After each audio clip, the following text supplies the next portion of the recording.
Welcome to the show. Today's episode of the Winston Gilchrist Experience. I'm sharing with a fellow producer, Veronica, Keitt. Our experience this week was with Minister Farrakhan, and it was quite rewarding after having known him all these years and really sat down and listened to him over the weekend. Veronica, I thank you for getting me in there, because if it wasn't for you, I probably wouldn't have gotten there on time. But you and I shared this reporter's experience of covering a person like Farrakhan. Tell the public what it's like to really get to know him and report him. And, I mean, the rest of the media was absent, not really showing what we really see through our camera eye. Well, one thing you said, the fact of me getting you in there, the reality is that you had to be there. Right. Because he made out a call to the black press, and as you know, if you're not mainstream, for the most part, you're left out. Right. You're not even considered. A lot of times we don't have access to our leaders, entertainers, people who move up this higher echelon. So I thought that was very important. So since I know what you do and who you reach out to in the black community, it was important that you was there. And I think it was just really phenomenal to listen to him, to hear the message that he was sending. And a lot of times I mean, there's so many stereotypes, there's so many misconceptions out there about what Minister Farrakhan says.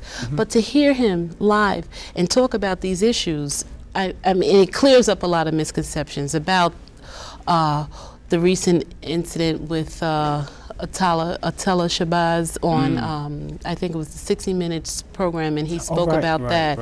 He spoke about his life and what happened. Of his battling with prostate cancer. The cancer is no longer in his body. So it was just a lot of things that you had to hear for yourself from him to clear up any misconceptions. And I think this is why he appealed to the black press, so that we can tell the story the way it is, uncensored. Right. And that's what we do, and that's what you do. Yeah. Well, see, a lot of this, being a producer here at Manhattan Neighborhood Network, a lot of stuff that you go through in your personal approach to things that really put you in the forefront, or your, I mean, as we know, the media expresses their opinion. So in sound bites. But really being on the set and seeing it for yourself, you can't help but present it as it happens. As it is, exactly. You shouldn't edit any other stuff. Just present to the people what you heard. And that's what I do, and let the audience decide for themselves. But a lot of times when we are influenced by the media, because it's really a powerful tool. Yes, but when you're strongly influenced by the media, a lot of times you don't hear the truth because everything is clouded. So you don't hear the truth, you don't see the truth, because you already have these preconceived notions about a particular person. But I give it to them, I let them have it exactly as it is, and you judge for yourself. It's just like reading a book. I was one of those people, because you and I have had different conversations about Minister Farrakhan, and you were one of those people that had negative. Well, I had the Malcolm reservation. Because I was alive when Malcolm, I'm a little older, so I remember what the temperament was back in Malcolm's day in '65, and I was influenced. Yeah, well, y'all know by now. Y'all know. I'll be 6 this soon. But I was around and alive and out of the Marine Corps, so I was well developed as far as my influences. And I was influenced by the media and by the typical American exposure, being black in America. So I wasn't listening to anybody. I was just doing my own thing. Oh, these guys might have. But in hindsight, you look back to that, and to me, it was just a fight amongst them. And when they came out of the battle, I didn't much care, but through history, I learned what they were all about. In other words, I wasn't in the court at the time. I was mainstream and doing my thing, like a lot of black people. Right. But you look at being history, influenced by the media and what course, they say, by Hollywood, by all that nonsense. Africa was like Tarzan movies to me. I mean, I was still brainwashed. And in the system here. But here it is 30, 40 years later, and then you look back and you know how stupid you really were. Right. How much you didn't know about yourself and Or your didn't people. care, maybe. Really? But when did you wake up? I'm just curious to know. when it did takes you a wake up? long time. Because you're doing like really great things, bringing the different people here, presenting the information. And so it when takes a did- long Yeah. time. I think it took to me to get to 50 before I woke up. Wow. I mean, I was just doing my thing, and but I started to learn about, history. Well, actually, I turned around in '68. Actually, when Martin and Bobby Kennedy were killed, I gave up on the system, Right. and I went mainstream for quite a few years. And then the '80s came, and well, that's another story. But back But to we the- fight back now. This is how you fight see, back. when I was exposed when I came here to Manhattan Neighborhood Network. Okay. This is when I started to realize how. Well, I always knew the media affected us. So I went to school in '89, so I became aware of how television influences us. Right. So I started to really take a good look at myself, how I had been influenced, and once you've been brainwashed, you come out of the brainwash, and you look at all the stupid things you've done in life, then you get to really educate yourself. Right, and you feel like you got to tell it all. It's Yeah. like you, because I've seen Winston on top of a lamppost, Oh, you gotta do covering it. the news, because I knew, and he knew as well. If he wasn't on top of that lamppost, Nobody else would got it. Right, and Nobody they else wouldn't got have it. known what was said. Well, I don't think I really learned until I got to this business here. To really see, because I was always afraid, like everybody else, to get in front of the camera. So for years I spent behind the camera, criticizing myself the way I look. Now everybody I put on camera, they say, "Oh man, I look horrible. Oh, I hate that way I I don't look." even know how I look. I'm beyond it. I don't. But see, so that's why this is therapy for me. This is weekly therapy. Right. That's why I call it the Winston Gilchrist Experience. Right. Because all I do is sit here and talk, and the way I normally talk, and so it's been rewarding because I've learned a lot about myself Right, and the right. people around me. Right. Then you realize what a powerful tool this media is and what you can do with it. And then it became a calling from God to really express what I see in church and what I see in people. Right. And when you get in front of people like Reverend Sharpton, which we have a show on Saturday at 6:30, a When Christ production, and then Camille Yarborough. Yes. And you're getting these people that have gone through the same experience you, but they can really educate. Professor Smalls we've had on. So the joy comes in being here. You know. Right. Mother MNN. I mean, to be part of the media and really tell the truth. Like your Right. shows, you're fascinating. Right. You know, the different reps. I mean, you have to see, a VK report comes on at Sundays on Channel 34 at 4 o'clock. 4 o'clock, Sundays, Channel 34. We should have, since we're live, we don't have post-production where we can put the titles up. So, but the whole thing is that we're real here. That's why I love going live, because you can't cut. If you blow it, you blow it. I mean, I drive the crew crazy because we come live and real. And he's behind the scenes man too. I mean, he's checking sound, and I'm like, where is You gotta Winston? do He's it. back there You gotta do checking it. his own sound with the mic. But that's real TV, and that's That's it. important because the delivery is important, and the information that comes across these airwaves is important. Yeah. Important. And I respect what you do.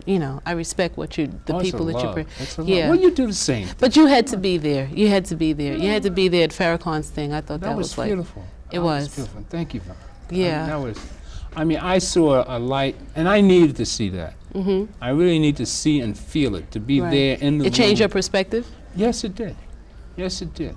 Yes, it did. Yes, it did. I love his efforts to bring us together.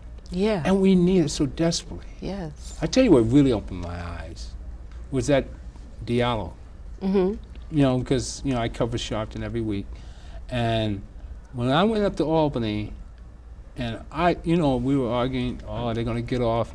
And I felt stupid because I really believe that system? they're going to I believe they will be convicted of something. Okay. Okay. I felt like a real idiot. I mean, I Right. said, what? I mean, you really had faith in the system. right, And right. people looked at me and said, what? You're Uh-huh. stupid. So, Right. but I really, truly believe that they were going to be But there's a convicted lot of something. people like yourself that believe in the system until certain things happen. to us. Do they have to be it's behind like the a camera wake-up like call. we are in order to see Right. the truth? Right, but how often do things not go in our favor? How often does it happen? There are so many people who have been disenfranchised. There are so many people who have felt the negative aspect of this system. And so they're total disbelievers. These are the grassroots folks, revolutionaries. We're down, ready to fight because the system does not work. And there's a lot of people out there that believe that. But then there are people like you that says, it's going to work out. They're going to get something. They're going to get charged with something. But then you realize, you know, see, I'm old enough to remember the way it used to be. And it's so hard for me. Was it good then? It was a struggle. But I was angrier then. Yeah. And I didn't take any stuff. Right. So, but today I've mellowed and I bring that strong faith in God. And I say, well, God, when are you going to change it? He says, well, have faith.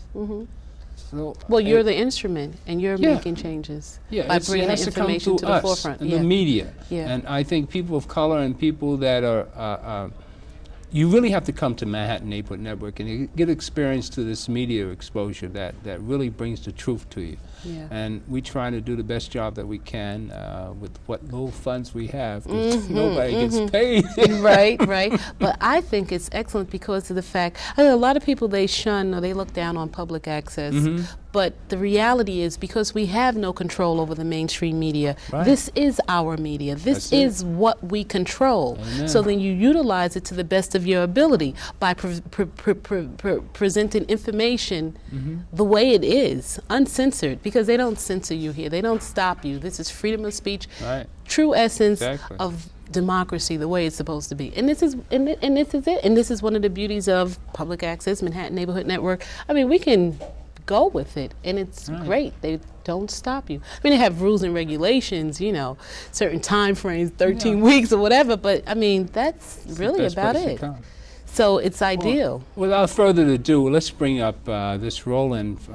A question asked Minister Farrakhan. This was Friday, just before his going to the UN. This is at the State Office Building on 125th Street and 7th and 8th. I think we'll be right back at you. It's about 10 minutes long, so you're going to see the whole thing, all right? So you judge for yourself. Only at Manhattan Neighborhood Network. My name is Ron Howell with Newsday. Minister Farrakhan, can you say something about the personal transformation past year or so in light of your illness in particular? And given the comments that you just made, and I wasn't even going to bring up the Jews at all, but specifically with reference to Jews, given the strength of the comments you made just a few minutes ago, would you say something about how that transformation is reflected, say, either in your feelings about Jews or say something more about meetings you've had with Jews, whatever? Sure. Secondly, because this is two-part, if you could connect it in some way with what Mayor Giuliani has gone through, maybe you'll give me a chance to bring that up again. But would you say something about that transformation, and specifically with respect to Jews?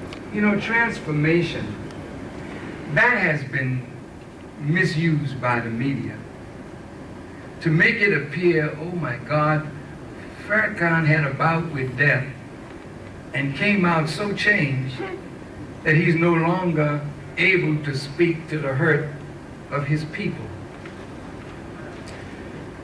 A near-death experience, which I definitely went through,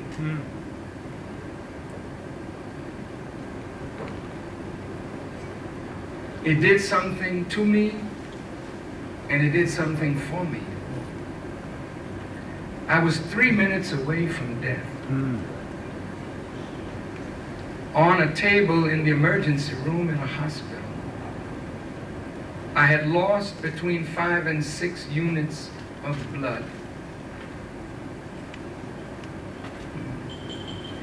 And I was in excruciating pain.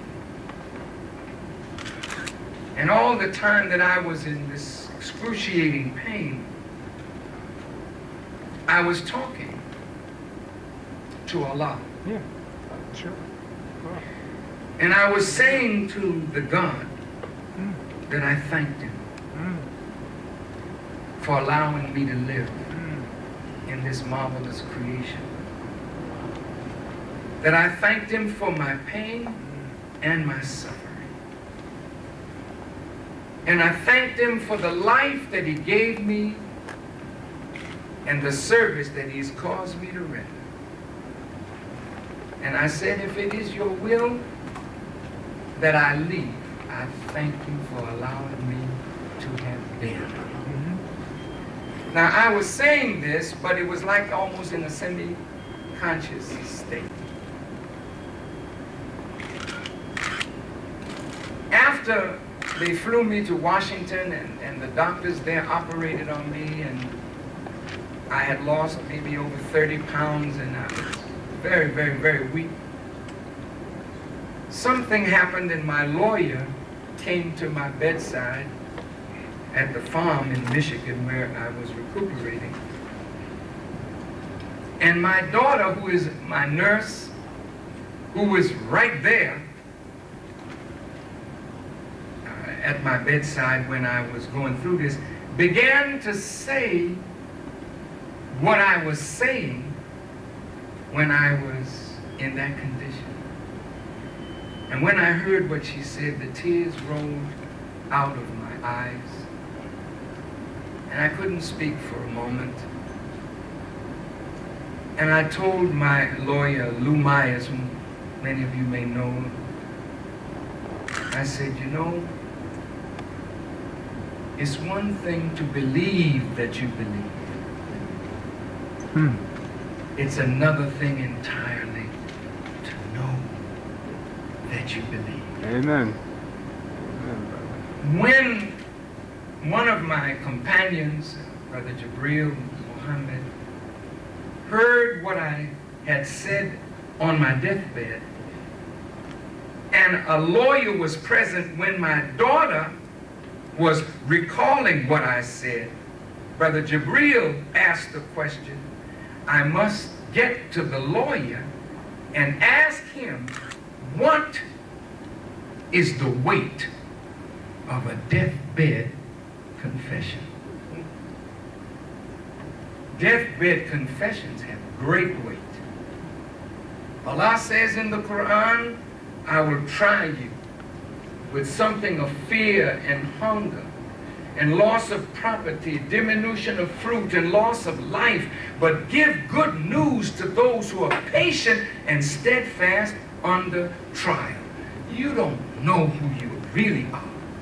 Each of us believe ourselves to be what we want to be in our minds. But when circumstances test you, try you, and you live up to the principle that you say you believed in, then it's no longer belief. You know. You understand me? I'm saying to you today, I know now. I'm not a believer. I know my faith in God is absolutely the root out of which I do everything that I do. I have no personal motive for self-aggrandizement. That don't mean nothing to me. I want to see the liberation of our people. And because I know now, and I'm not just believing, that was like a transforming thing. Yes, sir. Then as I saw how many people prayed for me. Yes, that's right. Christians prayed. They had vigils in their churches for me. How could I, as a Muslim now, come out when Christians pray for me Yes. and be so-called anti-Christian? I hate the division in religion. Jews prayed for me. Yes. Hebrews prayed for me. Asians prayed for me. Native Americans prayed for me. The Muslim world prayed for me. White folk prayed for me. How in the world can I come through that now and not be conscious that I must speak now, not just for the hurt of my people, but the whole of humanity is suffering. And I must speak to that suffering, Jews included. So what I said was, and this is real, I would love to see a rapprochement between myself and the Jewish community. I want that. But I will not compromise my principles to get that. That's what I'm saying. I would love a dialogue with rabbis in the Jewish community and Jewish political leaders. I want that because it would be good for them and good for us if such a dialogue took place. Look at how many years it was forbidden for Jews or anybody to dialogue with the Palestinian and their leadership. Come on. And we lost a UN ambassador. Huh? Because he dared to talk to the Palestinians. Huh? Now, there's not only dialogue, but there's a peace process. Doesn't this make sense that human beings who disagree should sit down and talk about their disagreement? That's intelligent. But you know, when you're used to black folk bowing down, Come on, that's all right. when you're used to wielding what you think is power, and our people start shaking and quaking, and you find a black man that ain't gonna shake and don't quake, then you got to destroy him because you can't control him. That's right. I will never be controlled by nobody but God. Amen. He is my control. Amen. And anybody else that wants to control me, you have to fight God. Amen, brother. Go ahead, brother. I reject that. I reject that thought in a white man's mind. Come on. That I gotta come to you on my knees in order for us to have a dialogue. Who the hell do you think you are? I don't have to do that. I'm a man and you're a man. Let's sit down and talk like that. I talked to one of the most powerful Jewish leaders in this city. Go ahead. I'm not gonna call his name. But then he was telling me, you know, how much he owned and how much power he had. I said, that's very good. Go ahead. Right on. I said, but when death comes to you, all your power, you can't delay it one fraction of a second. So how much power do you really have? I quoted from the Holy Quran to him. I said, if a flea or something smaller took a morsel of bread from off your plate, you don't have the power to call the flea back to drop that morsel of bread back on your plate. So the Quran says, weak is the invoker and weak is the invoked. I can't bow down to this, and neither should any one of you bow down to somebody that thinks they have power. You only give them power by making obeisance to that which is unworthy of your bowing down. Stop it. Stop it. Because whatever you want in life, God is able to suffice it. But if Satan comes and offers it to you on a platter, he wants something in return. And what he wants in return is for you to compromise the very thing that makes you who and what you are. Never give that up. It is better to die than to give up that which makes you a child of God. Do you follow me? I'm only going to take one or two more questions because I got a long day ahead of me. As you can see, Mr. Farrakhan is merely telling you to take your truths and your self-esteem and hold them high in high regard, because that's the only way to survive. Keep your principles and your strong belief in God strong, and you will survive, especially being a person of color in America. I mean, we all know how difficult it is to be. And being a female in black in America is even a tougher task, isn't it? Probably is so, yeah. Right. Yeah. Well, But, I mean, United States, of course, is... but you're the mainstay of the family. Minister Farrakhan is talking about the family and how we're destroyed by the system, how it's a scheme, it's a master plan. And they've done studies in which he said that 70% of families in the United States are headed by women. Right, exactly. Yeah. And so I think the family structure has changed today. We no longer have the nuclear family, which is men, male, female, and child. Our families today are single parent, mainly by women. But it is a fact that we as a family, should pull together. And especially for this new year, for this millennium, we need to pull together. And if we are going to be strong, then we need to practice certain things with regards to unity, with regards to respecting one another. And he goes beyond just the family within the home. He talks about the Christian family, the Muslim family, exactly. all families, Right. everyone. Right. He's talking about unifying everyone. Right. And under the universality of God, because God, there's only one God. And so he's talking about this, and I think it's just like so phenomenal. Once again, he is bringing people together. He called for the Million Man March. Now he's calling for the Million Family March. Who could do that? That's Who powerful. can move masses of people, Powerful. under that type of calling, It's really a warming feeling to see this happen, because it's been so many years that we've marched here, marched there, and to no avail. But at this time, what's happening to us, it reminds me of the '60s, or the late '50s, when people of color start to really turn around, like when. Well, I guess you can't compare that to any time, can you? Really thinking about it. But I mean, well, I guess it's for me personally that I feel this way. I haven't felt this charged up in a long time. That the possibility of change is real, and that we can actually have an input to changing things through the media again. yes. And And but politics. what's really frustrating is like this ACS thing, where you can't help people that you want to help. And you put stories on, it doesn't seem to affect anything, and there's so many things out here to do, Right. and it's just so Dean I think we Lawrence- need to get together collectively, though, because a lot of us is fighting certain organizations and institutions alone. We need to get together collectively. I wish I had the book with me, but Minister Farrakhan, they have a book, The National Agenda, which talks about certain things like that, health, international affairs, everything that's happening within our families that keeps us down, keeps us disenfranchised. And so I think it's like his national agenda is such an excellent idea.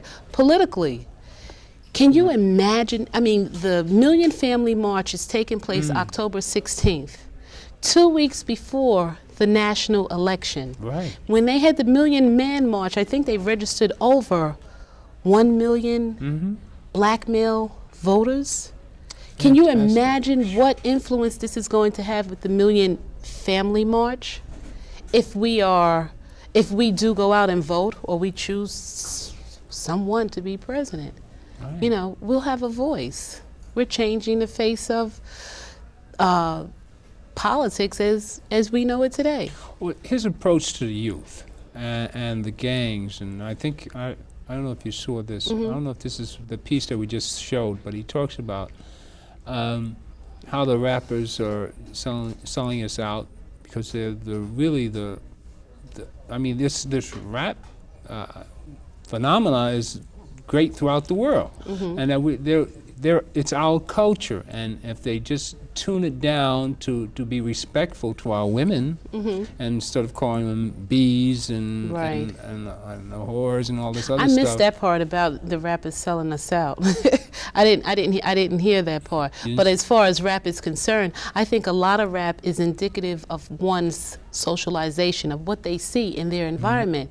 Now, of course, we should not call women, Okay. bitches or whatever. We shouldn't do that. Of course we shouldn't do that. But when they rap, of course they're rapping about what they see. Their world is very dismal, So I can understand where rappers come from. And another thing rappers have managed to do was to create a new art form and create an economical thrust for them. This is how a lot of rappers are making money and surviving today. I saw How that show else? that you did recently with a rapper. Oh, with $500,000. $500,000. Yeah, Yeah, I saw that show. I really. That's why I brought it up. Yeah. Because even Reverend Sharp is saying that these words shouldn't be adjusted to complimenting our They must take accountability for what Right. they say, just like what we Exactly. show on the air. We Right. must be responsible Of for what course. we air. God, yes. Yeah, I pray every Tuesday that I come out right. Right. and just be real. And so Right. that's the best way to approach it. But as you know, the media is so concocted and controlled by corporations and the powers to be that this is why the television is so filled with misinformation. It really is. Well, with the sound bites, it's going to be you're going to be It's misinformed. terrible. But It's it's not the voice of or what the larger majority out there wants to hear. This is why there's a place for public access for a Manhattan Yeah. Neighborhood Network. But how do people learn and follow this? Well, you and I know because we're part We of don't it. have a choice. That's the only thing on TV.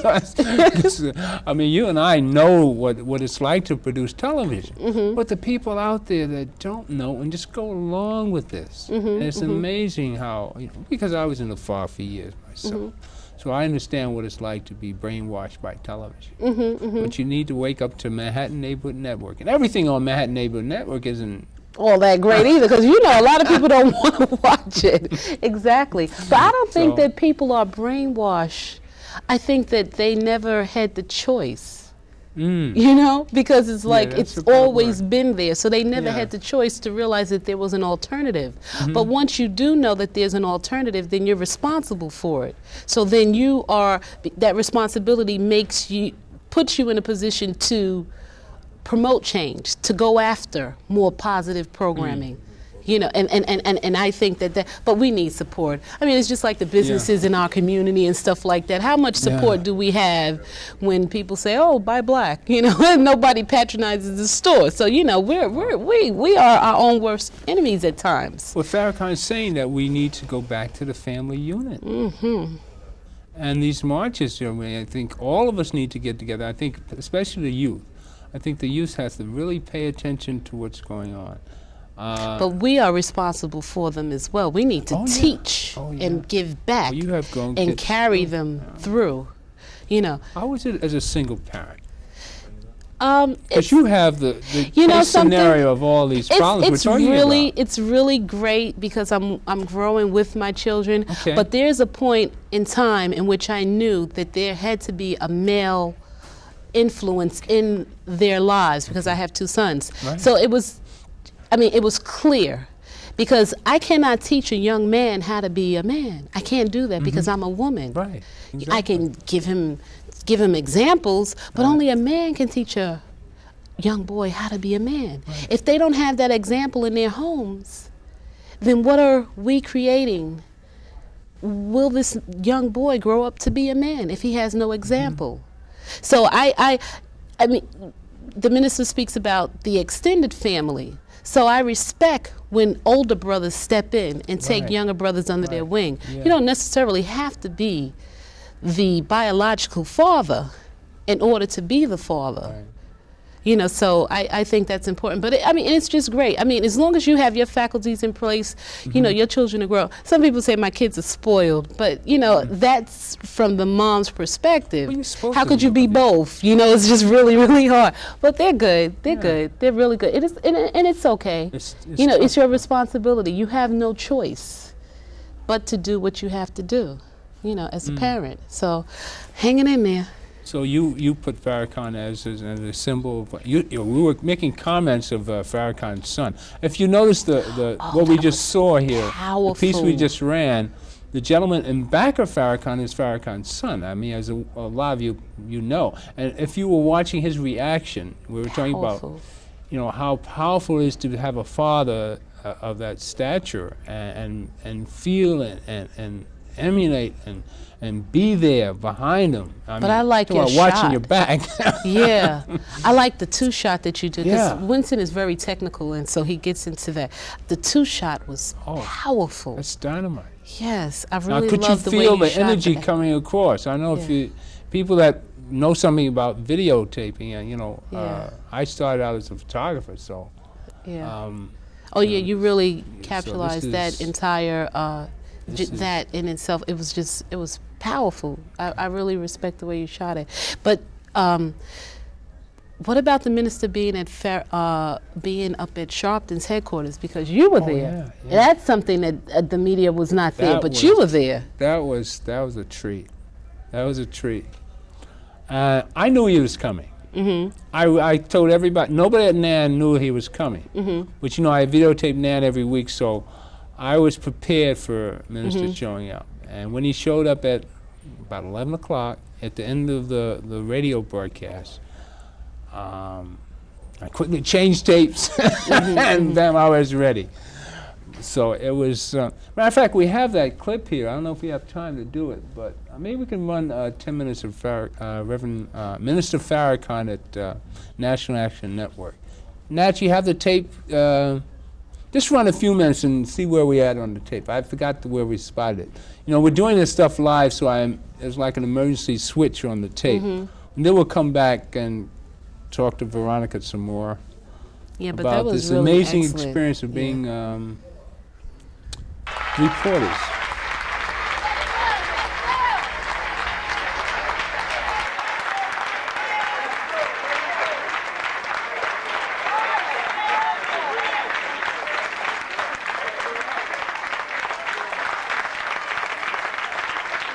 He spoke in that. This is a historic picture.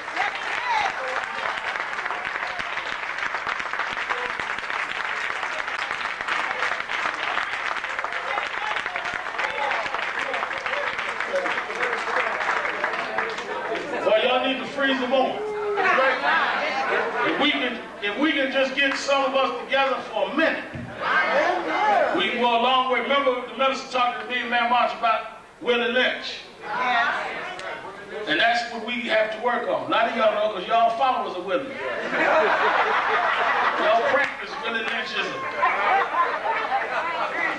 But I'm proud in the House of Justice to present to you this morning my friend, my brother, our leader, our advocate, a man who's been on the wall for over 4 decades. Yes. I first met Minister Farrakhan. I was a young teenage preacher, youth director of Operation Breadbasket. He was the minister at number 7. That's right. The police had went up with an incident with police. Yep. And I remember that Sunday we did Positively Black. None of the preachers would do the show. They said, let Reverend Sharpton go. And I thought they were promoting me. I didn't know they were staying. I didn't realize nobody wanted to do the show.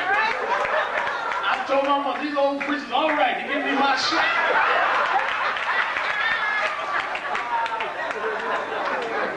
But I went and did the show. And I'll never forget the minister come in. I'll never forget this. They gave us water on the set. And he looked and inspected the water. He said, well, looked at Eugene County. He said, I guess it's all right. He said, no, you a kid, you do everything. He said, I'm inspecting my water. I didn't know what I was looking for. For the next 5 years, I was looking at water. But he's been that kind of leader and friend.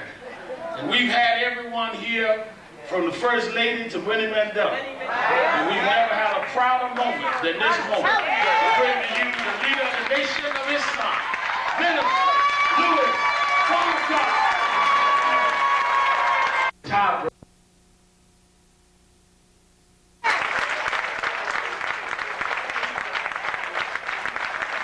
Thank you very much. In the name of Allah, the Beneficent, the Merciful, we thank Him so much for the guidance that He sent to all human beings through the mouth of His prophets. We thank Him for Moses and the Torah. We thank Him for Jesus and the Gospel. We thank Him for Muhammad and the Quran. Peace be upon these worthy servants of Allah. I am a student of the Most Honorable Elijah Muhammad, and I could never thank Allah enough for His intervention in our affairs, raising up among us the Honorable Elijah Muhammad as a leader, teacher, and guide. I greet all of you, my dear brothers and sisters, with the greeting words of peace. Assalamu alaikum. To my dear brother and friend and companion in struggle, the Reverend Al Sharpton, to all of the brothers and sisters who are a part of this movement and this great house of justice, I had to come this morning. Thank you. To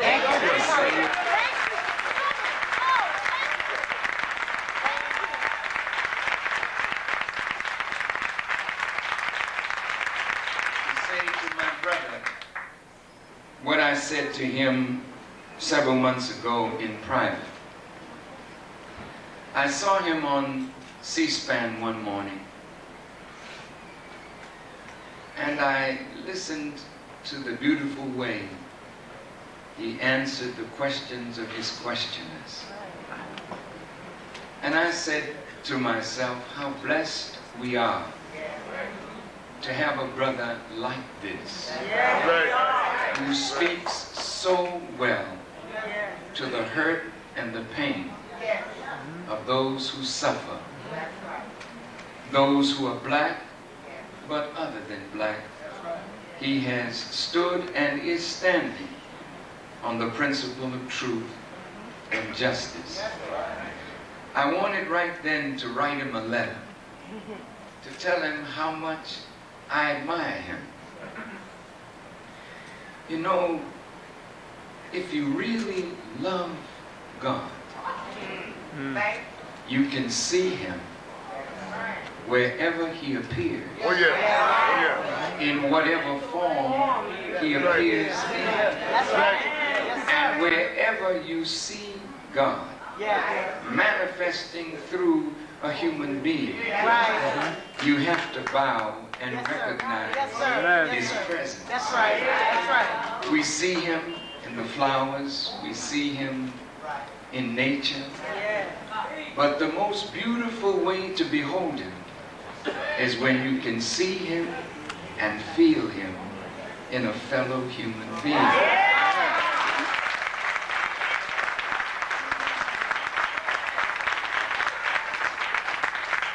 So when I saw my brother handling himself so marvelously well, and when I saw how he stood with Amadou Diallo, how he stood with Brother Louima, how he stands for those who are hurt, wherever they are in the country, not for a headline, but for the principle of justice.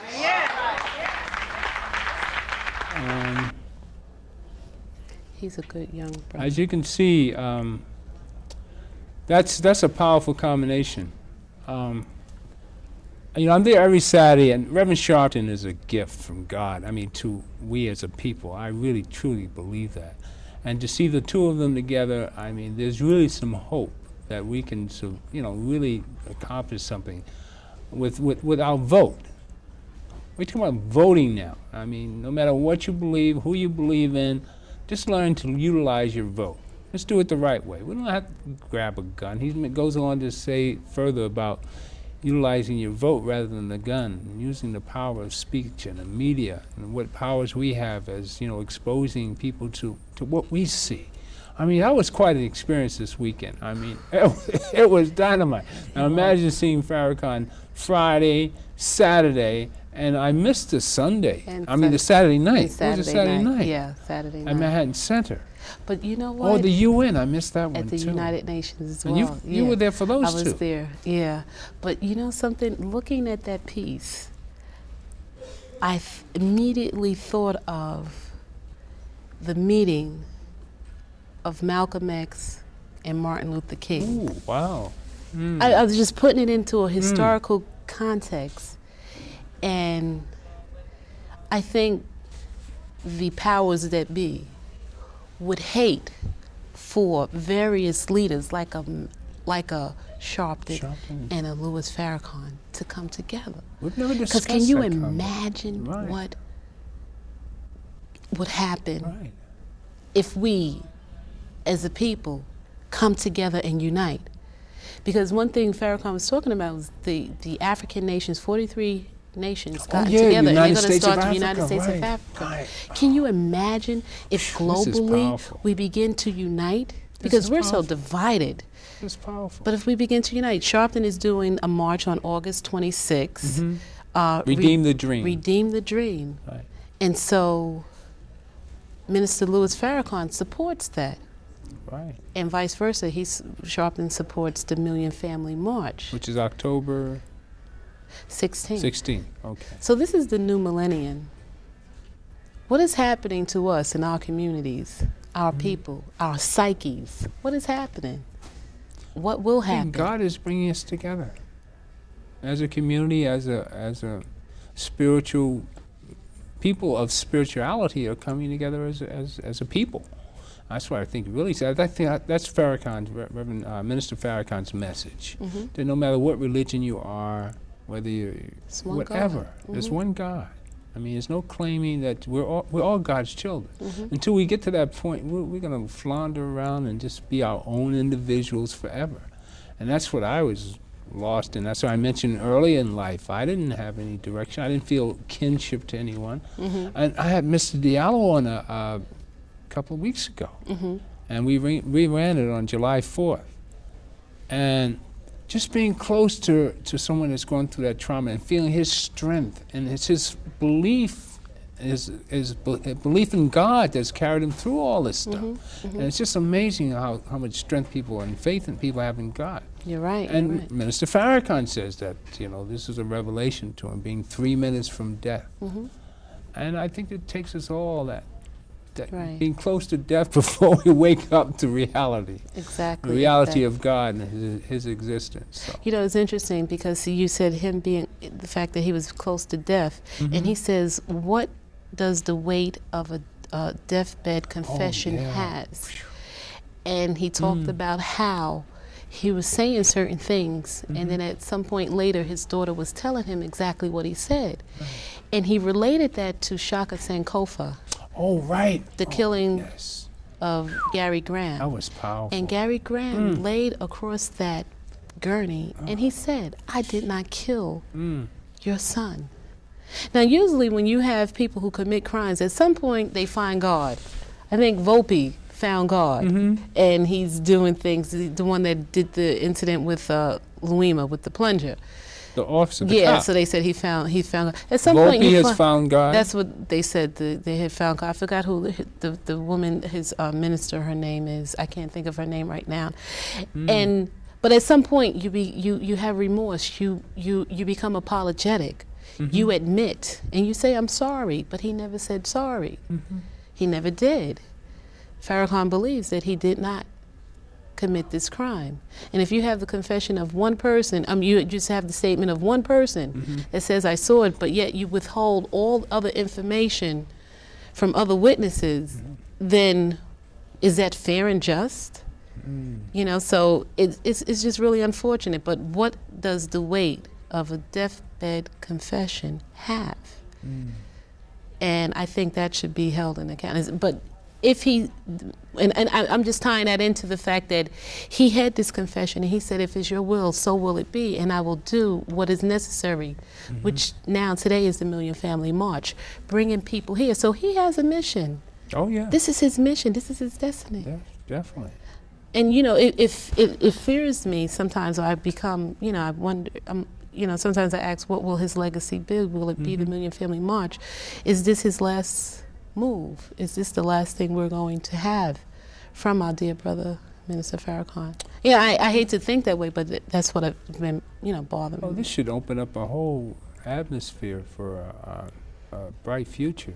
If we have some effect on the election and they come to us asking us what we need, if it ever happens, I don't know, it just seems that they're determined to put us under their foot and continue as they have for the last 500 years. I mean, this is something, I think we really have to kind of turn around and learn how to support our own selves and produce our own products and learn to cater to we as a people. And this whole United States of Africa is an eye-opener. I mean, all the jewels and gems and that they have natural resources. They can maintain control of. To actually share that with their brothers across the ocean and develop some sort of import-export of the natural resources and then benefiting the people who live in the diaspora throughout the world. And this is what I think we need to look forward to. and stop for that infighting. But this is what our enemies are counting on: our Right. infighting. How we always are There's at always each other's division. They throats. throw a bone The right in Willie there. Lynch theory. Yeah. We might explain the Willie Lynch theory. The Willie Lynch theory came out in the late 1800s. Professor Small, we need you to call up and explain this one. I'm calling you, brother. But it's a theory of turning the field Negro against the house Negro, the light-skinned Negro against the dark-skinned Negro, and all these other different changes that we go through as a people. But Minister Farrakhan is putting all that aside, and the difference he had with Malcolm, which should divide us again. Right. And we seem to be coming together collectively. I But think you know something? If you really think about it and you ask the question, if we can find that one common bond to bring us together. There was at one time I would say that for African black people, that one common bond would be the color of our skin to bring us together, if not anything. But if we as a people, as a human race, can find that one common bond to bring us together collectively as a whole, it would be God. Amen. Of course. Because it transcends across race, across sexuality, everything. God, the universality of God. You know what it is? See, God is love. And a lot of people cannot have that love feeling towards your fellow man. I mean, it's so difficult people to really extend themselves lovingly. It's so difficult. Because once somebody puts up a fence and they start protecting their God consciousness, they sort of lose their God consciousness.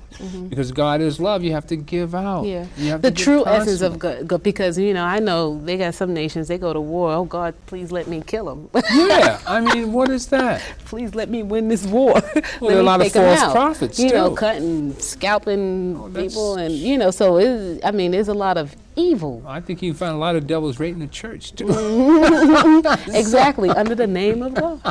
You Right, know? there are a lot of false prophets. I mean, so it's game like everything else. But if you look in the mirror and be true to yourself and love yourself and your fellow man, then you can find the God consciousness in every human being. And with that, I think we got 5 minutes. I look at your clock, it says 2 No, don't o'clock. look at this clock. See This that? clock is totally off. I'm on some other time. It keeps me running. Franklin, it's always a pleasure having It you is, here. it is. And I truly respect the fact that you are out there in the forefront. I mean, we need more positive TV. We need more people like myself and you out there covering the news, giving information the way it is to enable the people as a whole to decide for themselves what to believe. Because a lot of times you get those negative sound bites, you don't get the full information, you don't get the full story. And if you're not there, then you'll never know. You rely on the mainstream media to tell you, and so you're being misguided. And a lot of times, like when I interview rappers or, they are very close to their community. They're very conscious people. You have all of this media hype, but that's not the reality. Wu-Tang Clan, they give out turkeys, they build schools, computer schools, and it's just a beautiful thing. And that's Build what I look, computer schools? computer schools out in Staten Island. Is And that's that what an I look excep- for. Is that an exception to the rule, though? Is it? No, but that's what it's always been. We just don't know it. It's always been. If you have any foundation in your community, if you love yourself, then you love your people, you love your children. And so you look towards making sure that they're strong, because them being strong keeps you strong. And so we have to do that. Take our money and put it in endowment funds to build schools so that the people behind us, the children behind us, can grow, can be there, can sustain us. Right. And that's why the media, how you cover it, how I cover it, is so important, because we give the truth. You have to give the truth. You're responsible for the truth. Amen. So with a true faith in God and the truth, we continue. I'd just like to make an appeal out to anyone out there that would like to get involved with the station here. Just feel free to call the number that I think we showed up earlier, 757-1393. I think we had a live call on at one time. But it's it's a joy to be here and be able to present these items to you. But again, Veronica, VK report comes on every Sunday at 4 o'clock? Here in Manhattan, but it comes on in other boroughs as well. Oh, that's right. You got to yeah. show me how to do that. Did he say that? How do I get to that? But it's important. You have to get the information out. It is so important. It is so important. I thank you for letting me come on your show. Oh, my pleasure. Mr. We're going to have to, we're going to roll out, just roll the VTR and we'll go out with the last 5 minutes because Veronica has to leave us. From maybe at the UN. UN? You have that UN tape? That might be good. Well, if not, I'm sure he has a wealth of information for you. We're gonna come back. We sort of piece this one together today. Yeah, but that's okay. We didn't have all our roll ends regulated like we should have. Yeah.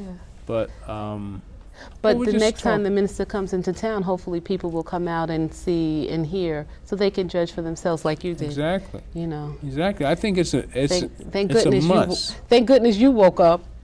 Oh, I'm just joking. No, I needed that. But you were already. But a lot of times when you search, you find. Because I was still on that Malcolm. Yeah.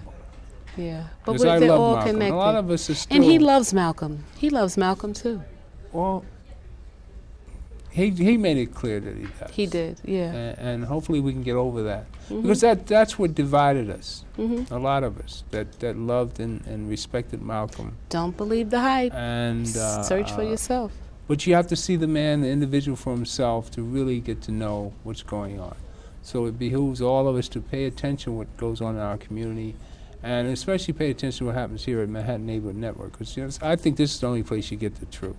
And especially watch Veronica's show. I mean, she's always coming up with new ideas, and she reaches the rapper community, not such as I do. I don't have that connection like you do. I challenge them. You know, because I see it as being disrespectful most of the time, because I watch what they put on television. I've got grandkids in the house, and I see the. But the women got to take, but they got to take responsibility as well, because I wouldn't be in the video. Boop boop, you know. You know that's. So they got to take responsibility too. It's not just the rappers, of course. But it's not even them. If we look at the bigger picture, it's the mainstream media, and that's what sells. It's sex. It's and sex we buy into presented. it. You know, having come through a Pollyanna existence when I was that age, it was, you know, it was Doris Day in my day. You didn't see any booty shaking or nothing. You know, No, you seen Pam Grier kicking down doors. That was the 70s, yeah. I'm talking about 50s. Oh, see, you know, he's dating himself, and, you know, I just can't even relate. I got a son older than you. But that's my brother. I got a son older than you.